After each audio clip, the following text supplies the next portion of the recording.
Hey everyone. Today we're going to be answering a comment that one of our viewers have left. And they're pretty new to investing, so pretty much they want to figure out where to invest their money. You can see right here. It says, being pretty new to it, I really never seen anyone saying that it is wiser to make $1 off of selling 100 shares that went have more than $100 million. Subscribe to my channel so I can teach you how to make millions. Let me tell you about my day so far. Coffee in Paris, surfed the Maldives, took a little nap on Mount Kilimanjaro. Oh yeah, and I got digits from this Polish chick in Rio. NBA Finals. And all that was before lunch. I have more than $100 million. Subscribe to my channel so I can teach you how to make millions. Bought opposed to spending $3,800 on one Bitcoin and waiting or just that chunk of money or just that chunk of money really. Maybe there are videos on it and I just haven't seen them. Keep in mind I'm a noob. Okay, so pretty much this new investor is, I'm guessing they have about, let's say they have $5,000, for easy math. All right. So let's say you have $5,000 and you're trying to figure out where to invest $5,000. Now, everyone is different. Me personally, I would invest $5,000 probably a lot different than how this person would prefer. And the reason I say that is because it seems that this person, their account's name is Newer Account. Newer Account is, it seems like they want something risky, and they want something much riskier than what I would suggest. And that's okay. Investing is all about risk and return. How risky you want to play it for the amount of return. Generally, you want the least riskiest investments with the most possible gains. That's generally what you want. You want the least risk possible with the most potential for gains.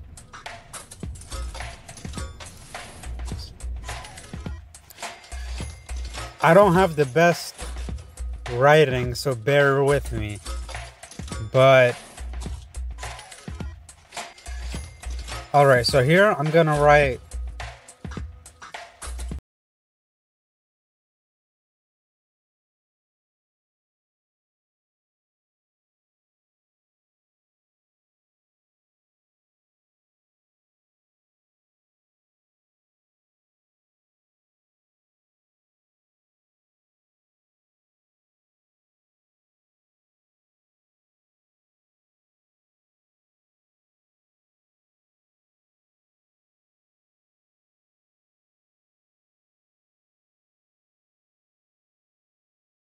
over here. We'll put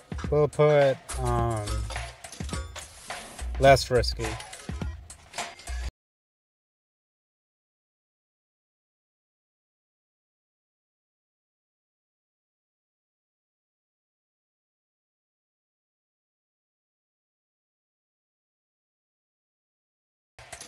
Excuse my handwriting. So generally, the more risk you take on, the more reward you're supposed to take on. That's generally how it works. And the less risk, the less reward. Now what would be on this? What would be on this risky side? What kind of what kind of assets, what kind of investments would be on the risk, the higher risk, the higher reward. So, of course, at the high end, you could see Bitcoin is very, very risky.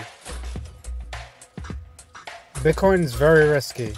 It's safer than all the other cryptos. Safer than all the other cryptocurrencies.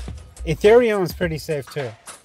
Ethereum and Bitcoin seem to be Bitcoin definitely is the safest. So Bitcoin's right now the safest crypto. Ethereum is like, it's like the second safest. And but I consider these also. These are very high risk, and I don't know how much reward there is to Bitcoin and Ethereum because who knows if it's ever going to, there's no guarantee that it's going to hit its peak, like to around 20k range. So here, let's put at the top 5,000, because let's say you're investing 5,000, right?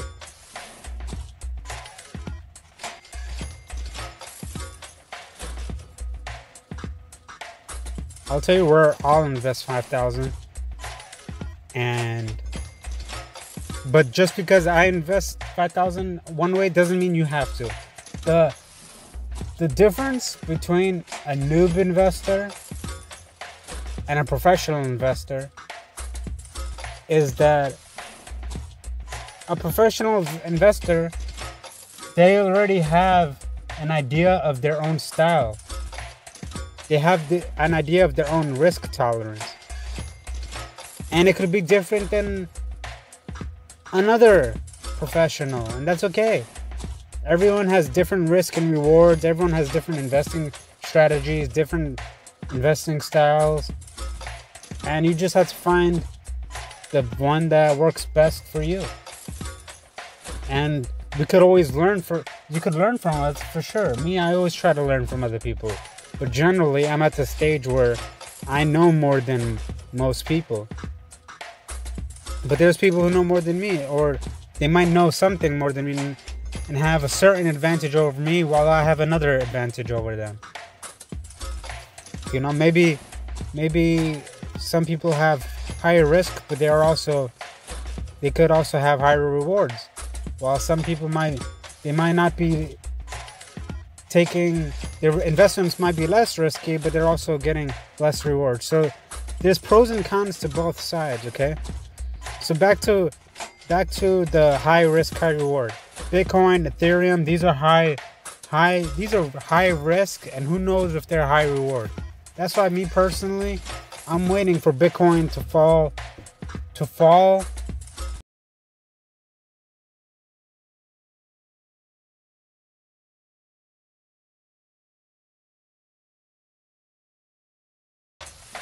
Once Bitcoin goes around 1800, then you'll see me buying.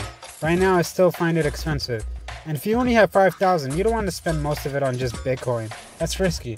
Unless you don't mind throwing away the 5,000. Like, it's super risky. This is super risky. Super risky. That's Bitcoin. Bitcoin is super risky.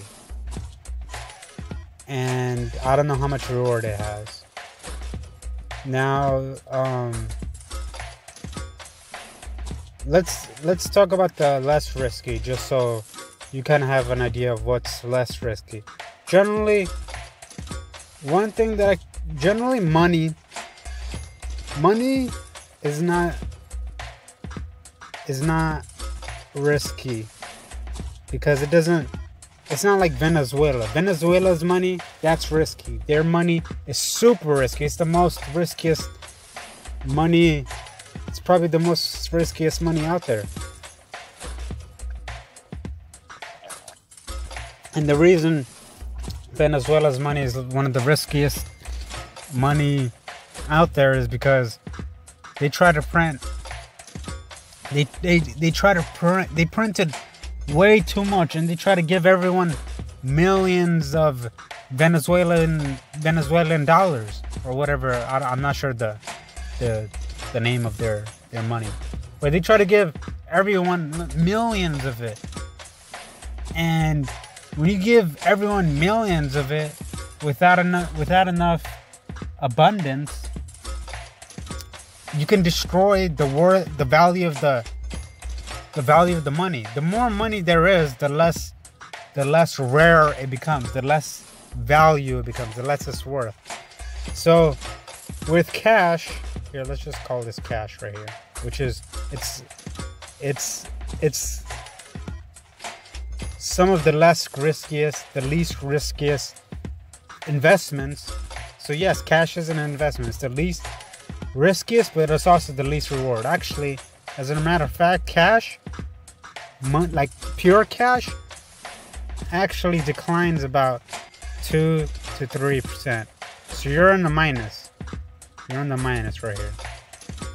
Every year, when you hold money, you're losing about 2 to 3%.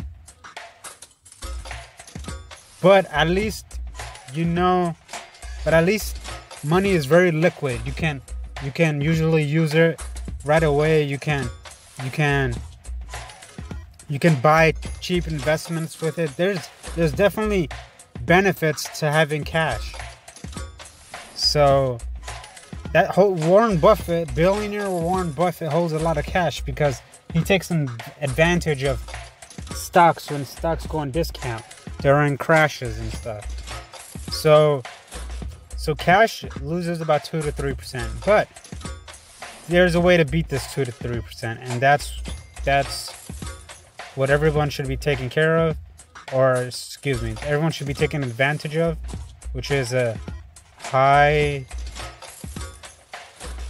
interest savings account. Savings. Let's just put it like that. So your money could hold its value if you put it in a high interest savings with higher than like 3%. Higher than 3%. You definitely want your checking accounts and your saving accounts with more than 3%. All my checking and savings accounts are all higher than 3%. I already spoke about a video about a bank that's offering 4% interest. So if you guys wanna, I'll leave it in the description. And if I forget to leave it in the description, you can find it in my other videos. But there's a 4% interest bank where 4% interest is more than the inflation, so your money would actually hold its value and increase in value a little bit because of the 4% interest. So you're going to be getting paid, and plus they offer a free $50 when you sign up for free. So free $50, that's like a huge bonus right there. So that's a huge reward. That's a big reward. The free $50, it's a big reward because it's free. Free is always good. So there's also bonds. Bonds are less risky, less rewards. Generally though, I don't like bonds. What I prefer over bonds is cash, or not cash, but savings, cash inside the savings account. But what I prefer over bonds is high interest savings account, or a very good gold company, a gold stock.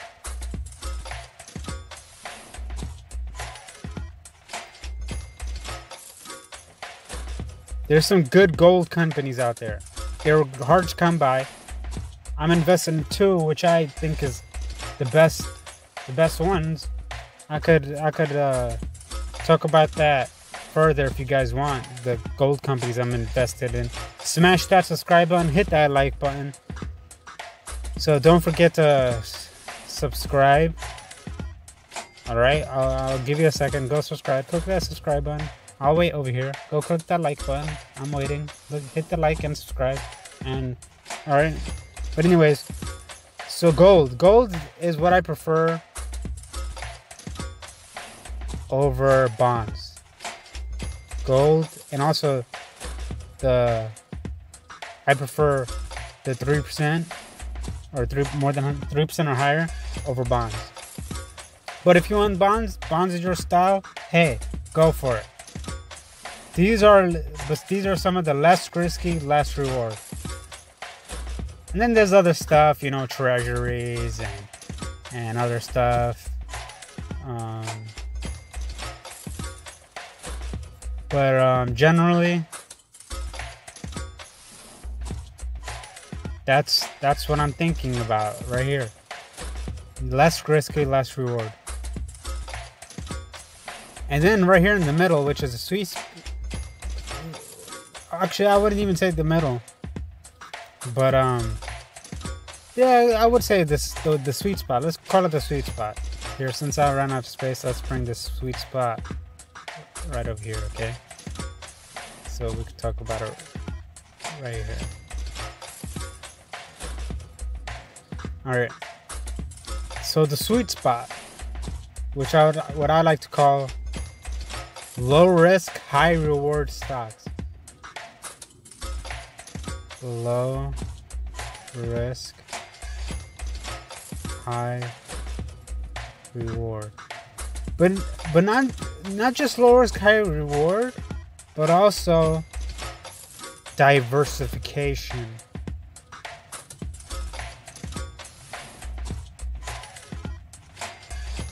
What does diversification mean?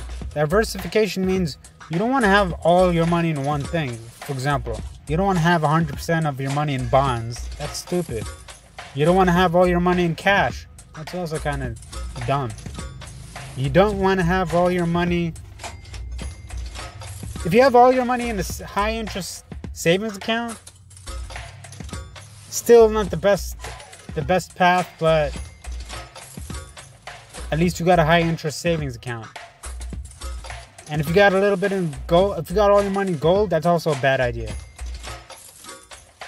You don't want all your money in gold either. Gold, the good thing about gold is gold holds its value, and it'll always be worth something. At least you would think, unless they find a way to make gold from nothing, like turn rubbish into gold. If they could somehow do that with technology, then gold would crash. But the purpose of gold is diversification. Gold could actually increase in value while your money decreases. So again, gold has this purpose. So diversification, you don't want all your money in one thing. You don't want all your money in Bitcoin. You don't want all your money in cash. You don't want all your money in bonds. You don't want all your money in gold. And also, if you have all your money in stocks, that's probably, in my opinion, the best. But still, you don't want all your money in stocks either. In my opinion, having all your money in stocks or ETFs or whatever, ETFs are good too. If you have all your money in either ETFs or stocks, that's good. But it's not the best path. You still want diversification. You still, if you have some money in the high interest savings account, at least an emergency fund. You need at least an emergency fund in a high interest savings account. It's always good to have an emergency fund. You know, it's good to have some cash at hand. Cash will help you. Money inside of the high interest savings account will help you buy cheap stocks. Stocks on discount. Usually stocks on discount are lower risk because it's already discounted. So and you also, the more stocks you have in your portfolio, as long as they're commission free, but the more stocks you have in your portfolio, being commission free of course, more stocks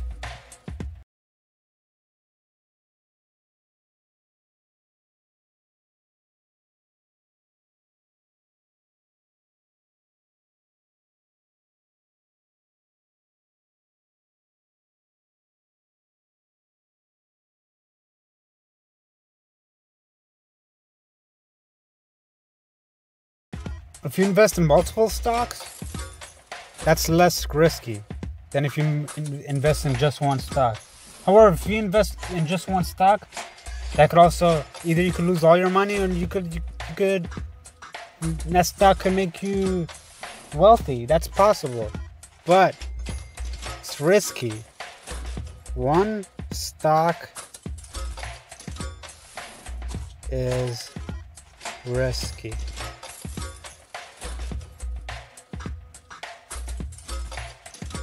You generally want diversification. How many stocks? How many stocks? I would say, I don't even want to put a number on it, to be honest. But if I had to put a number,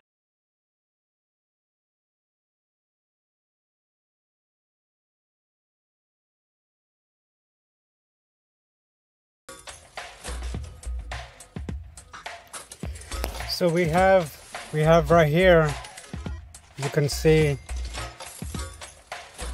if you have on the bottom, you can see it says number of stocks. So when you go all the way to the left, it says 1, and when you go all the way up, it shows the chance.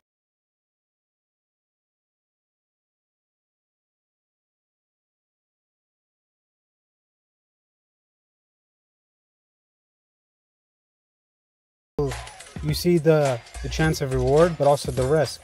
And the more stocks as you go to the right, as you can see, 1 through 20, when you go to around 15, the risk falls dramatically.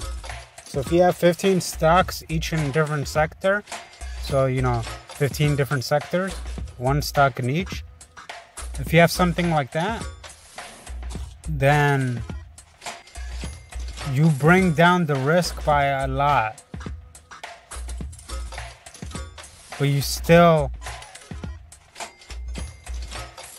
But the rewards could still be greater since it's only 15 versus having 500. Like the S&P 500, that's 500 companies, the biggest companies. So generally, if you have 1 stock, it's higher risk. But yeah, there could be a higher reward too.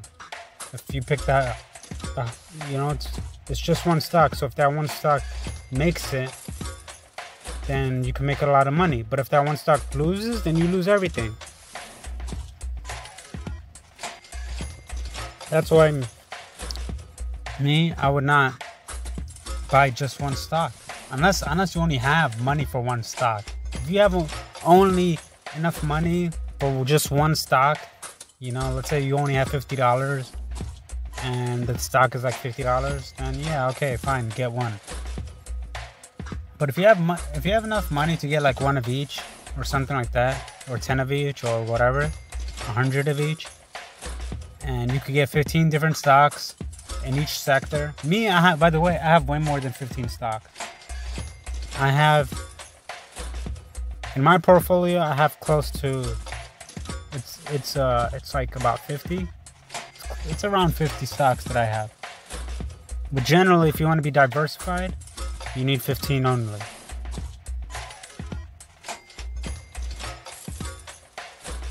And right here you can see that when all the way on the bottom it says 100% bonds.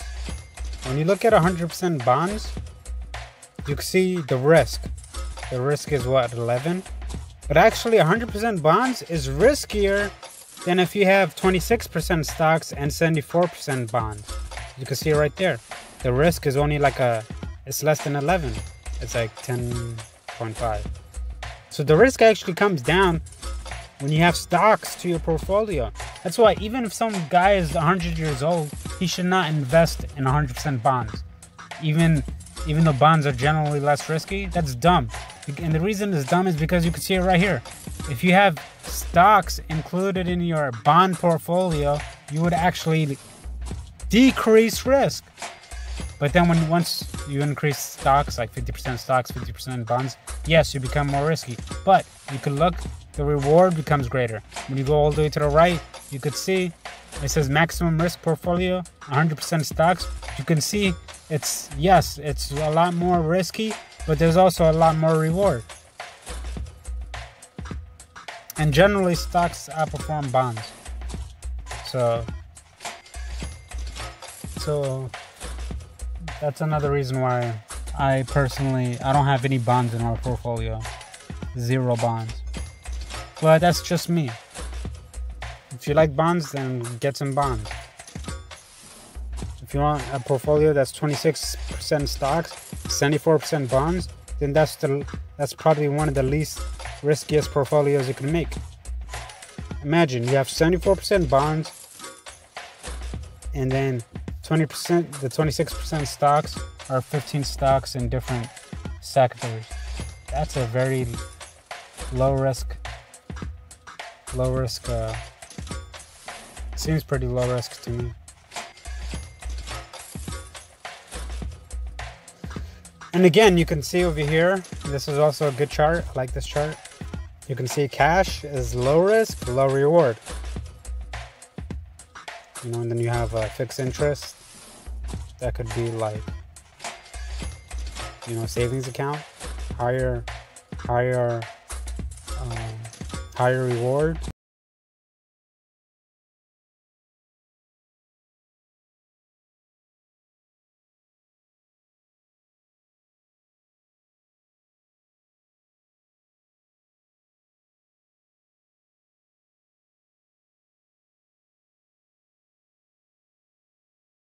Back to this question.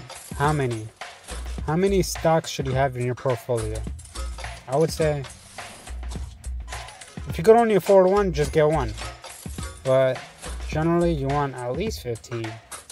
That's a good starting point. And among this 15, each should have like an equal amount, you know. So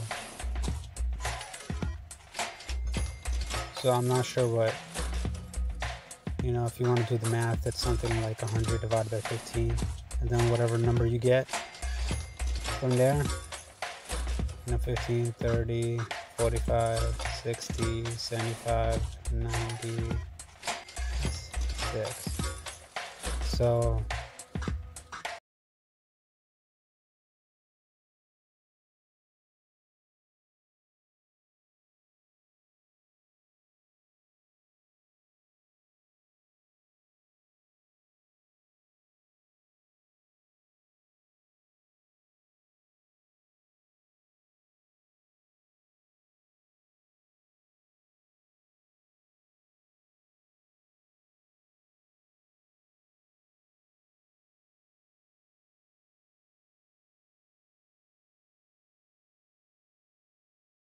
So if you have 15 stocks, each from a different sector, and you have about 6% of your money in each of them, that could be that's pretty low risk right there from the start. And you can pick your 15 favorite companies from each sector. So, and the cool thing is, while some of them are going down, others could be going up. So sometimes you'll have like some stocks doing really, really good, and you could actually sell those profits and then buy the ones that are cheap. You don't have to sell all the profits, you could just sell some of it if you have like multiple shares. So if one stock is doing good, you can sell a couple of them and then buy the ones that are doing bad, a couple extra. Unless you don't believe in that company anymore and you want to cut your loss short. Because you don't want to keep investing in a company that's going to keep losing your money and then never go back up. Now, when I made this video, I was only talking about $5,000. But there's also a way to invest. Generally, the advice I gave in this video applies to any amount up to $250,000. So my advice in this video generally works up to $250,000. Then once you get to the $250,000 mark, there's different rules. Different rules. Or I shouldn't say different rules. The rules still apply, but I should say extra rule. There's new things that you guys need to worry about. But I don't know if I have anyone on my channel who has 250K or who needs advice on 250K. So if you're one of those guys who you have 250,000 and you're wondering what I mean over here, that there's extra rules for people who have 250,000, then smash that subscribe button and hit that like button and let me know in the comments. Here, I'll wait. Go hit that like button. I'm waiting over here. Go hit that subscribe button. All right, good. Now that we got that out of the way. So if you're interested in knowing what to do once you get 250,000, you know, or if you have 250,000, you're trying to figure out what I mean by extra rules, let me know and I'll let you guys know. And it has to do with insurance. So once you get to the 250,000 mark, there's some insurance. There's some insurance aspects that you need to consider. And what I mean is, because most investing accounts are only about 250K insured, or some are 500,000, right? You got to look at the specifics. So once you get to that mark, you don't want to have that much, like you don't want to have millions in your Robinhood account. I know I have it in mine, but that was just mostly for show. Generally, you don't want to have millions in your Robinhood account because only about, what was it, 250,000 or 500,000? I have to double check on that for you guys, is insured. So when you only have, what, 250,000 or 500,000 or whatever it was, I'm invested in so many accounts, so my bad that I don't know Robinhood's yet. But once you get to that mark, you need to spread out your money. You need new investing accounts, new banks. Once you max out those insurance amounts, you're gonna have to spread that money amount, and then eventually you're gonna need a place to store your value. You have millions of dollars, so that's why property is so important, because you get insurance on property. It's easy. It's not like putting millions in stocks when you don't have insurance on your money. That sucks. So property, businesses, these things become important, much more important once you're at the once you pass 500K.